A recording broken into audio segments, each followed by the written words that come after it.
ফরিদউদ্দিন মাসুদকে আল্লামা বানানোর জন্য যারা তৈরি, হাসিনা চলে যাওয়ার পরে যারা ফরিদউদ্দিন মাসুদকে বড় বুজুর্গ দাবি কইরা তার বিরুদ্ধে বললে চোখ উপড়ায় ফেলবে, টানা ঘেরাও করবে, এই অবস্থানগুলো দেখতেছেন। আর আমরা রিমান্ডে আমি নিজে এটা যাচাই করে আসছি। এদেশে একজন আলেম আছে, তার এলেমের ব্যাপারে আমাদের কোনো প্রশ্ন নেই। শোলাখিয়ার বড় ইমাম, নাম কি? ফরিদউদ্দিন মাসুদ। নাম কি বলেন? ফরিদউদ্দিন মাসুদ। নেট দুনিয়া ভাইরাল। এই এত বড় আলেম, কত বড় আলেম, এলেমের অনেক পাণ্ডিত্য আছে তার, এই বিষয়ে আমাদের কোনো প্রশ্ন নাই। তিনি তাহাজ্জুদ অনেক পড়েন, এই বিষয়ে আমাদের কোনো দ্বিমত পোষণ করছি না আমরা। তিনি অনেক বড় বুজুর্গ, অনেক বড় আলেম।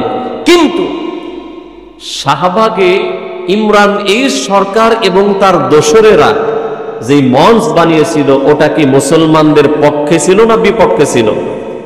জোরে বলেন। ওটা নাস্তিক মুরতাদ বেঈমানদের এজেন্ডা ছিল, কথা ঠিক কিনা বলেন? সেই শাহবাগে গিয়ে নাস্তিকদের সাথে যারা একাত্মতা পোষণ করে, বিশ্বনন্দিত একজন মুফাসসির, মাজলুম আলেমে দ্বীন আল্লামা দিলওয়ার হোসেন সাইদি রহমাতুল্লাহি আলাইহি এর বিপক্ষে অবস্থান নিয়ে সরাসরি নাম ধরে ওই শাহবাগী নাস্তিকদের সুরে সুর মিলিয়ে যে বলেছিল যে আমি সাইদির ফাঁসি চাই, এ বেটাকে হকপন্থী আলেম না বাতিলপন্থী? সবাই বলেন।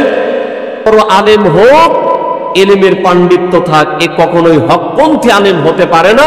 এটা টাটকা শয়তান। আরো যারা বলেন ঠিক কিনা?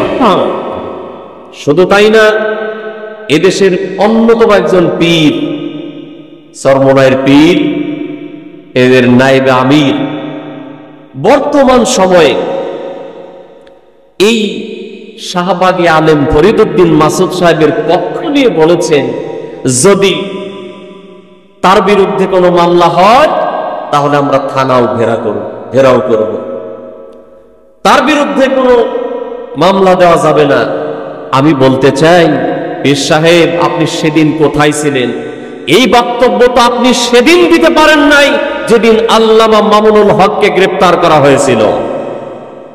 এই বক্তব্য তো আপনি সেদিন দিতে পারেন নাই যেদিন এদেশের অন্যতম আধ্যাত্মিক রাহবার, অন্যতম বড় বড় আলেমদেরকে, মুফতি সাকাত হোসেন রাজিকে গ্রেফতার করা হলো, সেদিন আপনি বক্তব্য দিতে পারেন নাই। ঠিক কিনা বলেন? এখন আপনি বক্তব্য দিচ্ছেন, এর মানে বোঝা যায় ডালমে কুচ কালা। সুতরাং আপনাদেরকেও বলবো, একটু সতর্ক হয়ে যান। এদেশে আলেমদের ঐক্য নষ্টের মূলে এদেশের তথাকথিত এই পীরেরাই দায়ী। এদের কারণে কোন ঐক্য হয় নাই। অসংখ্য প্রমাণ আছে কোন ঐক্য হয় নাই এদের জন্য। কেন? শাহবাগী এই ভণ্ডের জন্য। আপনার এত মায়া কান্না কেন? সরাসরি নাম ধরে ধরে সেদিন বলেছে যে আমি সাইদির ফাঁসি চাই, কাদের মোল্লার ফাঁসি চাই। শুধু ফাঁসি দিলেই হবে না, এটা আমাদের দাবি না, এটা আমাদের চেতনা। কন্যা নাউজুবিল্লাহ। অথচ তাদের বিরুদ্ধে কোন ধরনের মামলা, কোন ধরনের মিথ্যা প্রপাগান্ডা ছড়িয়েছে, কোন ধরনের বাস্তব অপরাধ দেখাতে পারে নেই। ভাইরা বেজার হবেন না, কাউকে কষ্ট দেওয়ার জন্য আমি এই কথা কিন্তু বলি নাই, কাউকে বেজার করার জন্য বলি নাই। যেটা সত্য সেটাই বললাম। কেন এর জন্য এত মায় কান্না কেন? গোটা দেশের আলেম সমাজ যখন হেফাজতের নেতৃত্বে এক ছায়াতলে এসেছে, তখন এই তথাকথিত শাহবাগী আলেম ফরিদউদ্দিন মাসুদ সাহেব গোটা দেশের ইসলামপন্থী এবং আলেম সমাজের বিরুদ্ধে গিয়ে শাহবাগীদের পক্ষ অবলম্বন করেছিল। সুতরাং তাদের বিরুদ্ধে বললে যদি আমাদেরকে দুশমন মনে করেন, তাহলে আমাদের কিছু করার নেই। বাস্তবেই তারা মানবতার দুশমন এবং আলেম সমাজের দুশমন। ঠিক কিনা বলেন?